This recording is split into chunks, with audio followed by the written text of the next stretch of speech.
नमस्कार, मी रत्नमाला. आज आलो आहे आम्ही शेतामध्ये. शेत जरा रस्त्यापासून लांब असल्यामुळे शेतात पोचायला जरा वेळच लागतो.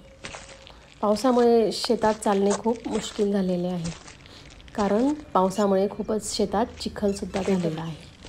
आता मी आले आहे आमच्या विहिरीकडे. या विहिरीत सुगरणीचे खूप खोपे आहेत. अगदी छोटासा पक्षी पण घर किती सुंदर विणलेलं आहे बघा त्यांनी. इथे ना प्रत्येक विहिरीमध्ये तुम्हाला सुगरणीचे खोपे दिसतील. हे बघा विहीर आहे ना. हा आहे आमच्या शेतातील गोठा. या गोठ्यात गाई बैल रात्रभर बांधलेली असतात. गावात जागा कमी असल्यामुळे ती इथेच असतात. तुम्हाला मी आता हा भुंगा दाखवते बघा. शेतात वेगवेगळ्या प्रकारचे भुंगे फुलपाखरं आपल्याला पाहायला मिळतात. पक्ष्यांचे तर खूपच प्रकार आहेत.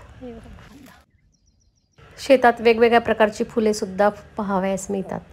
शेतामध्ये रानफुलांचे प्रमाण खूपच आहे. पावसाळ्यात तर रानफुलांची अगदी वेगवेगळे रूपे आणि रंग आपल्याला पाहावयास मिळतात.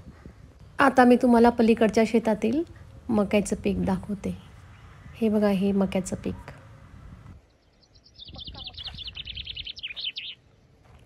यावर्षी पाऊस व्यवस्थित असल्यामुळे शेतातील पिके सुद्धा छान आहेत. अगदी फिरून फिरून दमल्यामुळे मी आता एका झाडाखाली डबा खाण्यास बसणार आहे.